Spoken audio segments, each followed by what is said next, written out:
Welcome to part 14 of the 2018 NFL Draft in Review. Today we will be looking at the 2018 Los Angeles Chargers draft. And I will say right off the bat that this is probably the best class in the AFC from that season, as many of these players are not only still in the league, but the majority of them are also starters in the league now, aside from the final two. So to start off, we will take a look at the 17th pick, safety Derwin James. And in spite of a few injuries that took away most of his playing time between 2019 and 2020, Derwin James has, I would say, more than justified the draft pick. When he's healthy, he pretty much always has more than 100 tackles. He will usually get at least 2 interceptions. Pretty good in the pass deflected category as well. And doesn't really miss too much time. They can use him in blitz packages, as we can see that he pretty much gets at least 2 or more sacks most every season that he plays the majority of the games. And so we'll come over here and take a look at some of his highlights from this past season. Blocked by Jacobs. Oh, they get him from behind, coming through. Yeah, it's a little bit of Derek Carr holding it while the play collapsed a little bit, but at the same time, running back has to pick up that block a lot better than Josh Jacobs did there. First and 10. And it comes to Adams. Big time hit. That's something I did like about Derwin James coming out of college. He is very good at finding the ball and making sure the ball carrier feels it when they get hit. Right there to take care of McKinnon as he makes the grab, just kind of sitting and waiting and eyeing McKinnon, who's known as a back who typically they throw the ball to. Yeah, that was just poor play design by the Chiefs there. McKinnon, very good. Tripped him again. Quick pass to the outside and taking that for 88 yards. That's Trying to fight for the first down, but come up short. This is the kind of safety I like watching. Second and Yeah, this is what a safety is really meant to be. And here's this play. Where do you think you're going? popped up. So that's why they're going to call him down. It's not easy to stop Travis Kelce cold like that. Much less just body slam him. Four-man rushing there. Dart caught at the 14, stopped there. Like Chargers are in zone. They'll give it to Robinson, and Robinson does not look like he made it. Doesn't overcommit, gets to the play. Robinson, Lawrence, throwing. Upends Trevor Lawrence right there. Throw it away as he was hit from behind. Well, when you want to make something happen, you might as well dial up number 3. On 2nd and 8, Lawrence. Rocket to the sideline. And You do have to catch that, though. That's basically a free pick 6. Second and 11, the blitz coming, picked up initially, the throw underneath, and it's caught by Mason Shrek. Pop the ball. Guys on the field right there. Play action, Mills checks down, and Good the pass deflection, broken up at the 20-yard making the line. receiver work for it. Scrimmage. James again, right there with the back. Watching Burkhead head his way, and he comes up with another open field hit. Mills incomplete, looking for Howard right around the line. Overall, I think that pretty well drives home the point. Derwin James is a very good player. But there's just something about the Chargers as a team. They're missing something somewhere. I personally believe it is head coach. You know, this team's defense just goes up in flames way too often for it to be just the players. You know, there's too many games where the offense just stalls against a defense that it should be roasting on an open fire. And like I said, this team should be in Super Bowl contention. I firmly believe the Chargers roster is more than good enough right now to win a Super Bowl. But they're just not getting close, and we saw this past playoffs just an embarrassing loss to the Jaguars. I don't understand how that head coach is still there. I really do not. So, moving along to the 48th selection, the Chargers selected Uchenna Nwosu. And Nwosu's no longer with the Chargers. He's now with the Seahawks, though I think he may be a free agent now. I'm not entirely sure. They might have re-signed him. Alright, signed a 2-year contract. He'll be a free agent this next offseason, but basically he is now a pretty decent starter, and it took him a little while longer to emerge as a starter than I imagined it would, but he has had a pretty solid contribution to his team pretty much the entirety of his career. Now he's starting to come into his own as a pass rusher and doing more for a defense that definitely needs it. So now go over here and take a bit of a look. I believe that is him on Good protection. Time runs out. the Wilson outside, out to his coming back left. to contain And gets Russell Wilson. corralled near the 40 by the others that he has been with. It is. Third down It can and be 12. difficult Flag to, on the play. you Ball know. is loose. They give Even it last away, year, and Russell Wilson's not the Williams easiest guy to comes bring down. Recovered by Seattle. The fumble A lot caused, to do I with this believe, right play there. not working. You can see Number Russell 10 Wilson trying to comes speed him off, up, and punches the timing of it ball. for the lineman and everybody else. Nowhere for Things him. happen. Saw Clint Perk, the first-year defensive coordinator, trying to get his. You've got to young pick him up defense on the back block. track. Yeah. Pickup of 3. 10 on the bottom. It's Algier. And the ball's out of Seattle. Hate the attitude that he has. I'm just trying to occupy blockers. Goff with a quick throw, and that is knocked away. Well, A third. you see Nwosu's reaction on that. That's probably a pick six, or at least a very, very close to it return. You've got to catch that. 8. Goff is going to go down. Sacked. Got off by the ankle. Effort, though, along that defensive line. You can see Quentin Jefferson getting some pressure. Everybody beating. Back in his final season at Alabama. On bottom side again. And Gonna find his way inside, stuff the run. this time, not as In the zone. Top side, same thing really, just finds his way power on in the inside and bring him down. Murray on third down. Goes down inside the 20. There's another good player against another quarterback that's hard to get on the ground. This is Spiller, Isaiah Spiller, who's been inactive in every game back to help public school. Shout out. Barkley. Nothing doing. Stuffing Saquon Barkley, one of the league's better running backs. There's Barkley in the backfield, drop. Nwosu with the...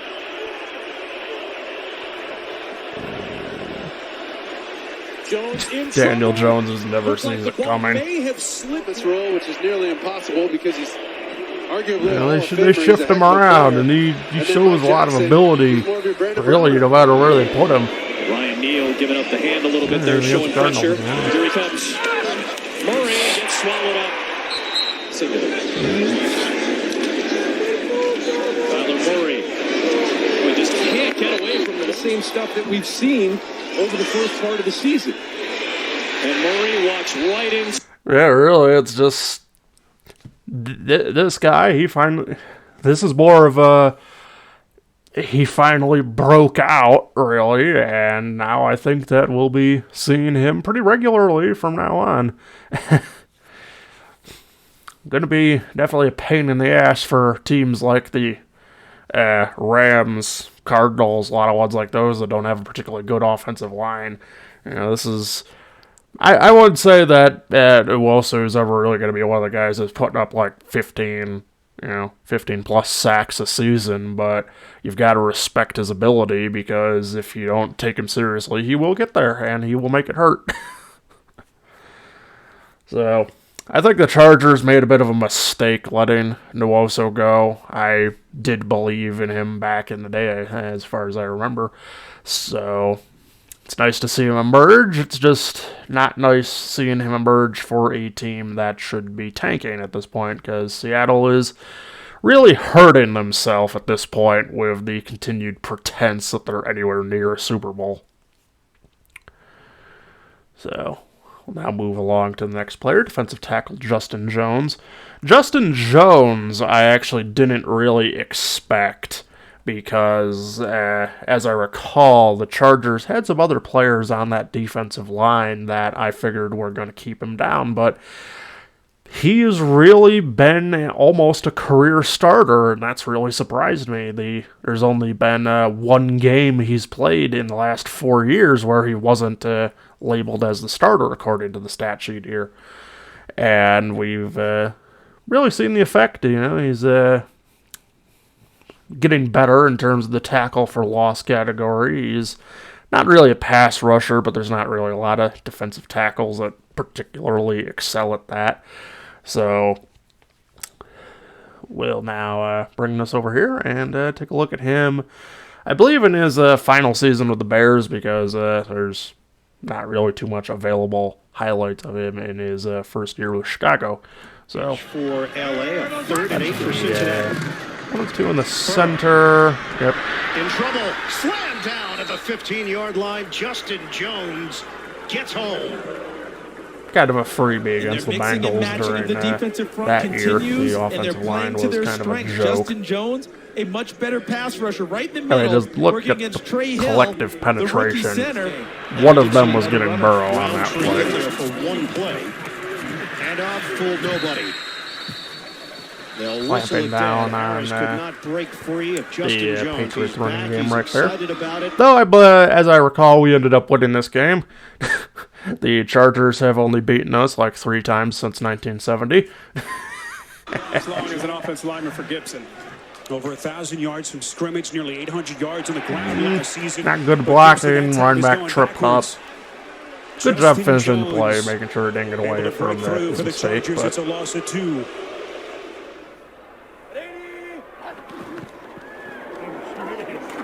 Gordon, nowhere to go. Melvin Gordon getting stuffed. Brought to a halt at the 30-yard line. The charge led by Justin Jones. He simply can't do both. But that was his decision to do both. So it's interesting. Got Matt Ryan by the ankle. Set by Justin Jones. Matt Ryan, one of the guys that I kind of feel bad for, really got screwed through his career. And the way that they're playing, they're playing like it right now. Kelsey is met immediately by Justin Jones. But really, like I said, this is just another solid defensive line pick. He should be a starter no matter where he goes for presumably at least the next 4+ seasons. So we'll see how it goes. Chicago, assuming they don't burn him out with the enhanced need for him to make plays, because the rest of that defense is not the best unit in the league by any means. Next we have Kyzir White, and I believe that Kyzir White was moved from safety when he was drafted to linebacker, and he has since recently emerged as a linebacker who's doing pretty well for himself. He's even still managed 100 tackles with the Eagles this past season, despite only starting 8 of 17 games. That should tell you a lot right there. That a guy who's not really, he's being made to come off the bench a little bit, is still putting up starter numbers. And it's like, Eagles, put this man in the starting lineup before he realizes that he's probably better than everybody else on the team, and starts thinking, maybe I should go to a team where I will be starting the entire season. So we'll now bring it over here. Like I said, this was, I believe, his final season in with the Chargers. 144 tackles, a sack, 2 forced fumbles, 2 interceptions, 7 tackles for loss. This was another one of those instances of, I don't know what the hell the Chargers are thinking letting this guy out of the building. I realize that it can be hard to juggle the cap when you get as much as many guys as the Chargers have gotten recently, but you've still got to try to lock up certain players like this. Yeah, someone selected a mediocre song right there. Yeah. And that's what I mean about the Ravens quarterbacks. They're not that good at throwing the ball. Like, that went straight to Kaiser White. Just, I don't know why you throw that. You know, I don't have the greatest quarterback vision myself, but even I know you don't throw that. You don't try and test the reach of a guy who's literally waiting for you to throw it.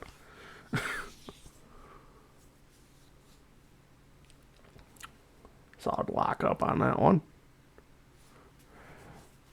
There's a difficult tackle. Get in and believe that is Lamar Jackson.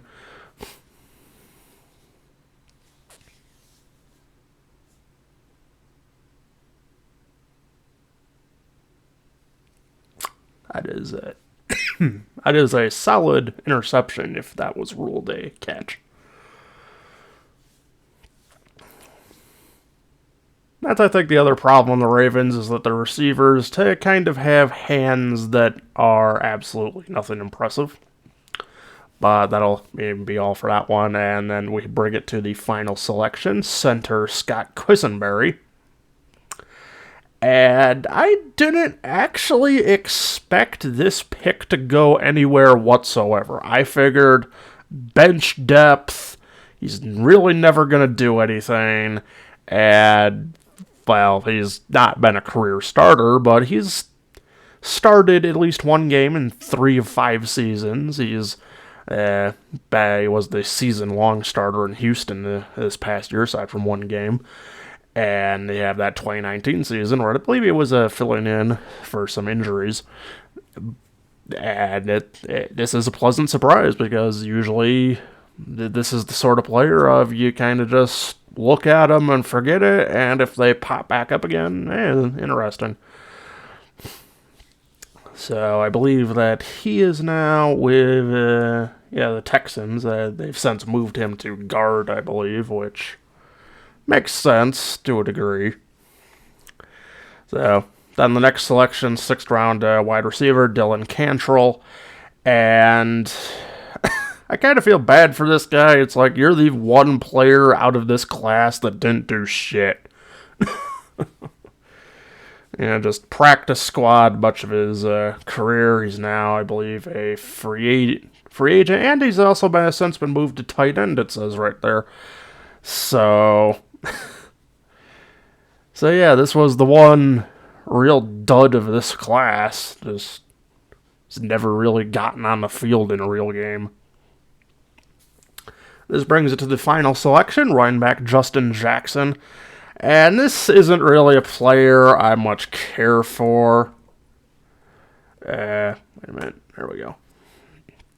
Because the Chargers really don't need more than one guy like this, and they have him in guys like Joshua Kelly, but for some reason the Chargers just seem to regularly have 2 or 3 of these guys at one time to bring into the game in situations where Austin Eckler is either tired or in the brain-muddling clusterfuck moments where Austin Eckler would absolutely be the better fucking choice.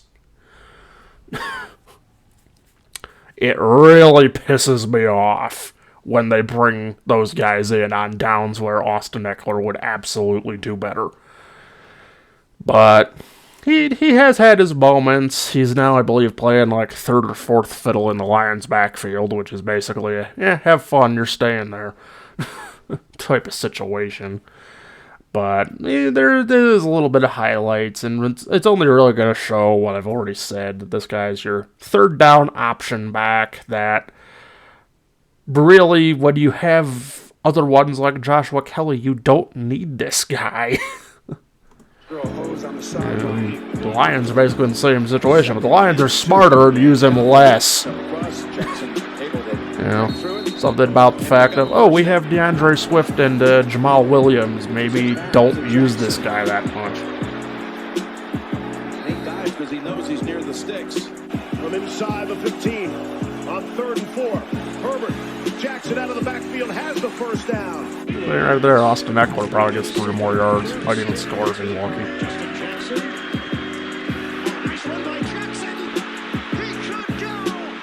And there's the obligatory weakness of the Patriots defense. If you can run on us, you can beat us, unless you're the Chargers. J.C. Jackson noticeably along the sideline. So Justin Jackson is in on 3rd and 3. Jackson See, what the fuck was... You know, I'll actually go back on this play now. Right here. There is no one to the right. Bounce outside, you probably get to the 20 instead of deciding, let's go straight in here and barely get the first down. You know, it's like, why is Austin Eckler not on the field here? You know, that it doesn't make sense to me. Yes, there's the risk that someone catches up to you and tackles you, but you're in field goal range, you're winning the game, there's no reason for you to not just say, hey, let's see if I can get myself in better gain, show off a little for the coaches. And yeah, you could fumble doing that, okay, but, I'm a little, that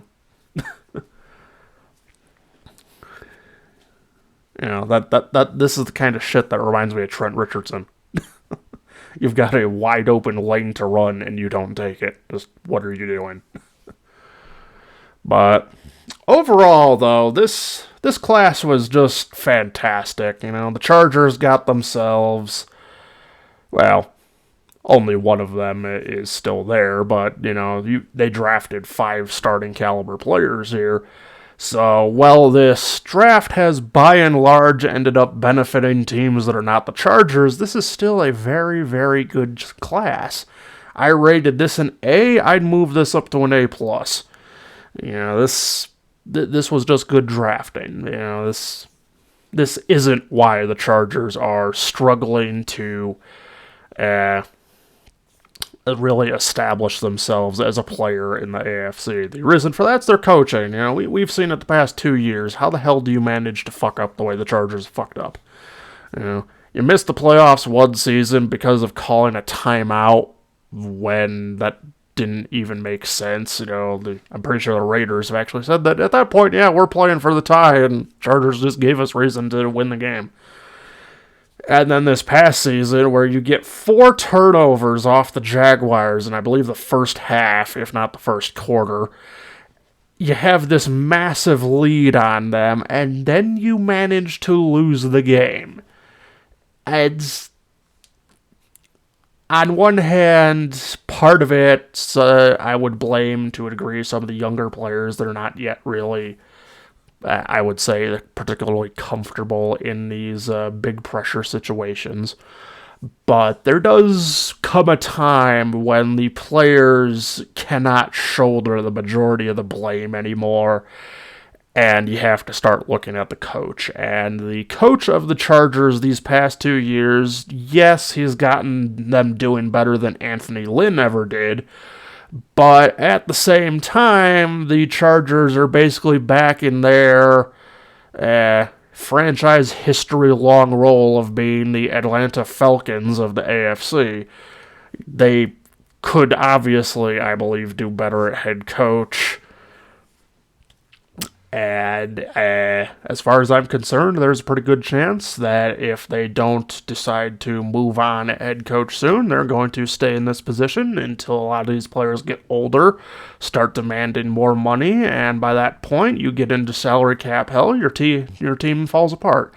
The Chargers' window is for now open, and if they don't capitalize on it soon, it's going to close just as fast, and they're going to end up with nothing again, and as we will talk about, and I believe it's a year or two down the road, I really like Justin Herbert. I want him to win a Super Bowl. And if the Chargers don't manage it soon, I have a feeling he's going to get the Dan Fouts, Phillip Rivers treatment and end up never winning a Super Bowl, which at that point, I would be absolutely willing to strangle one of the whoever's running this fucking football team. But that will do it for today's video. And let's see who's up for tomorrow. Tomorrow we will be looking at the 2018 Oakland Raiders draft. And for season-to-season purposes, I will be calling teams by their name during that year. So it will be the Oakland Raiders till they move to Vegas when we get around to that, and the Washington Redskins till they change their name. Deal with it. So, subscribe to the channel, like the video, hit the notification bell, follow me on Twitter, and I will see you tomorrow.